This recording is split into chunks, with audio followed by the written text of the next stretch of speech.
Tu es l'homme révolté d'Albert Camus. En tout cas, je suis un homme en colère, ça c'est certain. Parce que je suis un père de famille. Et la colère des pères de famille, il faut se méfier. Ouais, faut se méfier. Si les Français se disent « Ah, mais attendez, Gabriel Attal, il faut lui donner sa chance », j'ai entendu ça souvent.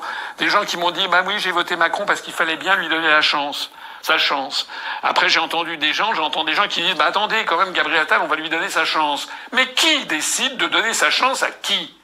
Pourquoi est-ce qu'on ne me donne pas ma chance à moi ? Pourquoi est-ce que les Français ne donnent pas leur chance aux membres de l'UPR, de la liste de l'UPR ?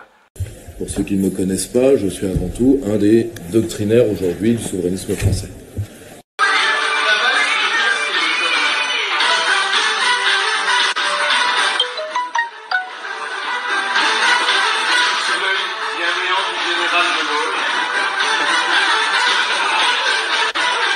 Si la liberté nationale n'est plus là, mes enfants sont dans les chaînes. Et là, je dois m'interposer. Je suis père de famille. Avant tout, je suis ce qu'on appelle un soldat politique. Nous sommes là devant le siège de l'Empire eurocratique. Ursula est chez elle. On va demander à Ursula von der Leyen de bien vouloir descendre nous montrer ses SMS. Ursula von der Leyen, nous sommes là. Venez montrer vos SMS avec Pfizer. Ursula, SMS, Ursula, SMS, Ursula, SMS, Ursula, SMS, Ursula, SMS. Bonjour à tous. En ce moment a lieu l'investiture de Trump, donc Trump qui a été élu président des États-Unis. Et j'avais pas envie, je vais vous parler donc de l'investiture, mais pas l'investiture en soi. Ça c'est une cérémonie somme toute traditionnelle, non. Je vais vous parler de nos politiciens français, de nos souverainistes qui, comme d'habitude, vous me direz, sont des utopistes. Voilà, sont des utopistes et pensent que Trump va sauver la France. Je vous le dis tout de suite, Trump, à mon avis, c'est bien pour les États-Unis, mais ce n'est pas lui qui va sauver la France. Ce n'est pas son intérêt. Je rappelle qu'il est américain. Donc, comme il est américain, c'est America First. Ce n'est pas France First. Voilà. C'est-à-dire qu'il va défendre les États-Unis, pas l'Europe. Voilà, pas l'Europe et surtout pas la France. Hein. À la limite, il va aider un pays d'Europe. C'est le Royaume-Uni parce qu'ils ont des liens traditionnels et assez lointains. Donc, c'est une alliance robuste et qui a duré dans le temps. Éventuellement, le monde germanique, mais certainement pas la France. Mais nos souverainistes, hein, dans leur utopie habituelle, et dans leur médiocrité tout aussi habituelle, pensent que Trump va sauver la France. Je vous l'annonce tout de suite, non. Trump va travailler pour les États-Unis d'Amérique, pas pour la France et pas pour nous. Voilà. Évidemment, hein, les souverainistes sont des utopiques. Hein, je vais vous parler des deux plus connus, donc Filippo et Asselineau, hein, qui sont en ce moment en PLS. Enfin, ils sont plutôt heureux. Ils seront en PLS dans le futur. Donc, je vais vous montrer l'utopie, notamment, on va commencer par notre ami Filippo. Voilà, Filippo, qui est un utopique, ça ne surprendra personne. Alors, ça a commencé en fanfare ce matin. Voilà, ce matin, ça a bien commencé. Hein, donc, voilà, vous le lisez ici. Hein, à l'instant, 3h30 avant l'investiture de #Trump.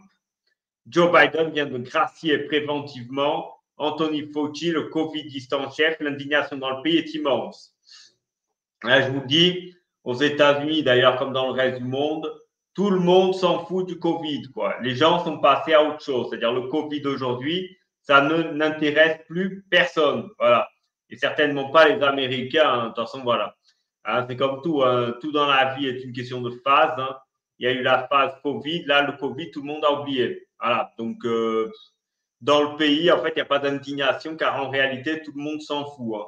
À part les plus politisés, la majorité de la population n'a strictement rien à cirer. Quel incroyable aveu de culpabilité. L'administration Trump devra passer outre cette grâce et aller chercher les coupables, dont Fauci. Bon, moi, je vous le dis tout de suite, hein, il y aura pas, les coupables ne seront pas cherchés. Hein, je vous l'annonce tout de suite, hein, il n'y aura pas de coupables recherchés. En réalité, eh bien, la vie continuera son cours. Trump a d'autres préoccupations que chercher tous les covidistes. Hein. Surtout que, bon, il y a quand même des forces vives et il en a besoin. Donc, oubliez ces conneries. Hein. Il n'y aura pas grand-chose. Hein. Je vous l'annonce tout de suite. Donc voilà. Donc bien sûr, Trump va sauver, hein, bien sûr, les covidistes, hein, comme s'il allait venir chercher les covidistes français. Ensuite, nous avons évidemment hein, le truc habituel.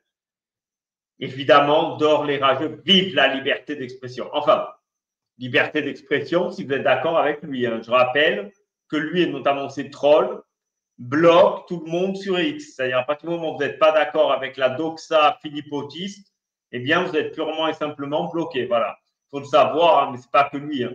Tous les souverainistes qui défendent la liberté d'expression, soi-disant, en réalité, pratiquent la censure. C'est-à-dire qu'ils discriminent toute personne qui n'est pas dans leur doxa à eux. Hein. De toute façon, vous connaissez la chanson, en règle générale, on met en avant les vertus qui nous manquent. C'est-à-dire quand on se défend comme un soi-disant souverainiste, en réalité, on est le pire de tous. Hein. Comme un soi-disant pro-liberté d'expression, en réalité, on est le pire. Hein. C'est-à-dire, en règle générale, quand on est quelque chose, on ne le met pas en avant. Hein. Mais là, c'est de mettre en avant les vertus qui leur manquent. Voilà, tout simplement. Évidemment, dans Trump, vous avez également Musk. Donc, Philippot a mis cette publication particulièrement cringe, hein, assez gênante. Hein. Regardez-moi ça. C'est avec ça que Philippot combat. Bon. C'est avec ça que Philippot compte renverser la table. Hein. Je vous le dis tout de suite. Il ne renversera rien du tout. Voilà. Évidemment, dans le même niveau, vous avez Asselineau hein, qui a loué la victoire de Trump. Trump va faire imploser l'UE. Trump va nous sauver. Trump va faire ceci. Trump va faire cela. En réalité, Trump ne va rien faire. Il va faire, mais il va faire dans l'intérêt des Américains. Et d'ailleurs, il comprend une chose, parce que ce n'est pas quelqu'un de bête. Hein. Il comprend que pour contrôler l'Union européenne, donc de facto l'Europe, il vous suffit d'aider l'Allemagne. Pourquoi Musk via Trump? Parce que Musk ne fait pas ça parce qu'il a envie. C'est un fer de lance de l'administration Trump. Pourquoi va-t-il vers l'Allemagne notamment? Parce qu'il sait que c'est l'Allemagne qui tient l'Union européenne. Et donc, en aidant l'AfD, en arriver au pouvoir, eh bien, ils pourront, en contrôlant l'Allemagne, ils contrôleront de facto l'Union européenne. Donc, en même temps, ils se disent, au lieu de me faire chier à aller m'investir dans les 27 États membres de l'UE, il suffit d'en prendre un seul. Et celui que je prendrai va aller dans mon sens et va amener toute l'Union européenne dans mon sens. Car rassurez-vous, l'AfD ne fera pas sauter l'UE pour une raison simple, car ce sont les principaux bénéficiaires de l'UE. À la limite, ils feront changer quelques petites règles, notamment en termes d'immigration. Mais ils ne quitteront pas l'UE, vu que l'Allemagne est le plus gros bénéficiaire de l'UE. Voilà. D'ailleurs, les souverainistes en sont heureux, sont fiers, parce que Musk va donner 100 millions de dollars à Reform UK, donc le parti de Nigel Farage, et aide ouvertement l'AfD, donc l'alternative pour l'Allemagne, un parti donc allemand. Bon, et ils sont heureux. Voilà, ils sont heureux. Musk apporte la liberté d'expression. Quasiment, ils vont te dire que Musk apporte la sainte parole, hein, presque la parole d'évangile. Bon. C'est bien, ils sont heureux, voilà. Mais ces mêmes souverainistes vont ensuite pleurer, hein, ils vont faire les pleurnicheuses sur YouTube pour que vous leur fassiez des dons et pour monétiser leur chaîne. Hein. Eh bien, ils vont râler parce qu'ils vont trouver bizarre. Oh, mais c'est étrange. Si Reform UK et AfD gagnent, évidemment. Oh, c'est étrange. Que ce soit Reform UK ou l'AfD, ils défendent les États-Unis. Comme c'est étrange. Ben oui, toi, tu défends les gens qui te soutiennent. Voilà. Tu vas soutenir donc les gens qui vont dans ton sens.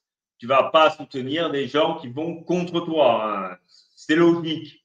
Donc, à un moment donné, si les États-Unis vous apportent leur aide financière et leur soutien logistique et médiatique, ben évidemment, il y aura un retour d'ascenseur. Le retour d'ascenseur sera que l'Angleterre et l'Allemagne suivront des politiques pro-américaines. Et là, vous aurez les souverainistes qui vont faire ouin, c'est scandaleux, ce sont des traîtres, encore des traîtres. Après Mélanie, après je ne sais pas qui, encore un traître. Ben oui. Quand quelqu'un vous soutient, évidemment, il va ensuite demander un retour d'ascenseur. Donc, c'est pour ça que ne soyez pas utopiques. Hein. l'élection de Trump ne changera pas votre quotidien. L'élection de Trump ne changera pas le quotidien des Français. Bon, en même temps, vous me direz, et vous êtes de bien mauvaise langue, les souverainistes, de toute façon, ne parlent jamais du quotidien des Français, hein, au moins c'est réglé. Voilà, ça c'est vrai. Hein. Le quotidien des Français ne les intéresse pas, hein, ça tout le monde le sait. Voilà. Donc voilà. Donc c'est catastrophique, hein, l'investiture de Trump. Je ne vais pas parler de Knafo et de Zemmour qui sont allés faire les influenceurs à Washington. Hein. Donc Knafo a une communication désastreuse où elle s'est filmée avant d'aller aux États-Unis dans l'avion en première classe, ce qui est indécent quand vous avez des Français qui galèrent. Donc ces Français qui galèrent, ils ne vont pas voter pour quelqu'un qui voyage en first class. À la limite, si tu voyages en first class, ne le mets pas sur les réseaux. Voilà.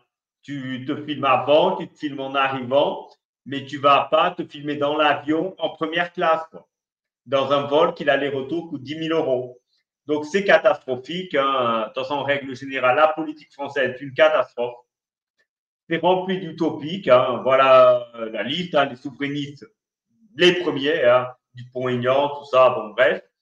Donc, rassurez-vous, l'élection de Trump ne changera pas votre quotidien. Ça changera le quotidien des Américains, mais ça ne changera pas le nôtre. Voilà. Et ça aussi, c'est un problème très français. C'est de s'attendre à ce que ce soit l'étranger qui vous sauve. Non, les États-Unis ne vous sauveront pas. Mais ça, c'est français. Hein. On attend le sauveur, comme il y a eu Charlemagne, Louis XIV, Napoléon, Charles de Gaulle. Eh bien, la France a cette culture d'attendre le sauveur. À un moment donné, tel est mon message du jour. Agissez par vous-même. Cessez d'attendre constamment que le sauveur, que le Messie vienne vous sauver. Faites les choses par vous-même et d'exiger à vos politiciens qu'ils commencent à penser la France et à faire les choses pour eux, pas attendre que tout vienne de l'extérieur et de Trump notamment. Voilà, tel est mon message du jour. Encore une fois, je vous remercie d'avoir assisté à cette vidéo. Je vous invite à la liker et à la commenter pour aider au référencement. Vous pouvez également partager cette vidéo sur vos réseaux sociaux et vous abonner à cette chaîne si ce n'est pas encore fait. Merci à tous et à très bientôt. À bientôt. Chers amis du Cercle Aristote, bonjour. Ai-je besoin d'un temps le présenter? Comme disait Churchill, no surrender. Tu sais, tant qu'elle est dans ta main, l'abeille ne risque rien. Le problème, c'est que si elle meurt, il te suffit de fermer le poing et elle est morte. Tu vois? Donc si tu veux, est-ce qu'on veut être des abeilles dans les mains de plus forts que nous? Tu es l'homme révolté d'Albert Camus. En tout cas, je suis un homme en colère, ça c'est certain. Parce que je suis un père de famille.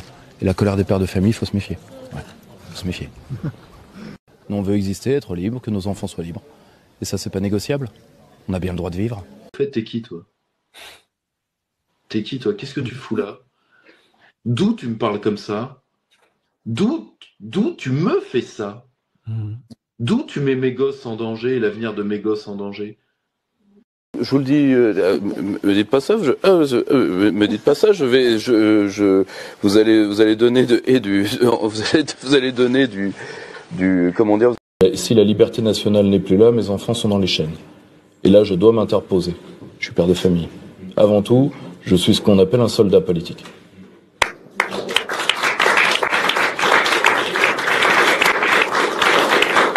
Pour ceux qui ne me connaissent pas, je suis avant tout un des doctrinaires aujourd'hui du souverainisme français.